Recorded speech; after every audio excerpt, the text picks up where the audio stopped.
বলবো আমাদের থেকে হতাশা দূর। একটা মানুষকে যখন হতাশা পাবে সে কখনো সফলতা আর দেখবে না। আমাদেরকে সর্বোচ্চ চেষ্টা করে যেতে হবে লেখাপড়ার শেষ ঠিকানা পর্যন্ত পৌঁছানোর জন্য।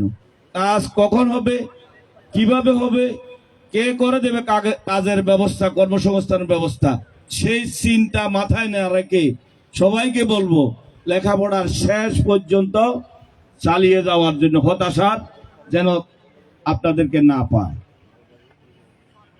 আর কর্মসংস্থানের বিষয়ে আপনারা যে কথা বলেছেন, আমরা বলবো কর্মসংস্থান ইতিমধ্যে আপনারা নিশ্চয় জেনেছেন, আমাদের দলের পক্ষ থেকে আমাদের প্রিয় নেতা জনাব তারেক রহমান ঘোষণা দিয়েছে, আগামী আমরা যদি রাষ্ট্র ক্ষমতায় আসতে পারি, আগামী 1 বছরের মধ্যে 1 লক্ষ বেকার যুবকের কর্মসংস্থানের ব্যবস্থা করবে। 1 কোটি বেকার তরুণ যুব সমাজের কর্মসংস্থানের ব্যবস্থা করবে। এটা ইতিমধ্যে আমাদের নেতা কি জায়গা থেকে কি পদ্ধতিতে কোন প্রক্রিয়া করবে, এগুলো আমাদের মধ্যে উনি পরিকল্পনা করে রেখেছেন। এই অল্প সময়ের মধ্যে এই পরিকল্পনা আমরা বলে শেষ করা যাবে না, বিদায় বলছি না। আর আমাদের মিরসরাই তার চেয়ে আরো একটু আলাদা, আমাদের স্বতন্ত্র ভাবে আমাদের একটা অবস্থান, ভৌগোলিক অবস্থানের কারণে। সেটা হলো, আপনারা সবাই ইতিমধ্যে জানেন, এশিয়ার সর্ববৃহৎ অর্থনৈতিক অঞ্চল আমাদের এই মিরসরাইতে অবস্থিত, যার কারণে আমাদের মিরসরাই সন্তানদের চাওয়া, তাদের প্রত্যাশা অন্যদের থেকে আরো একটু ব্যতিক্রম বলে আমি মনে করি।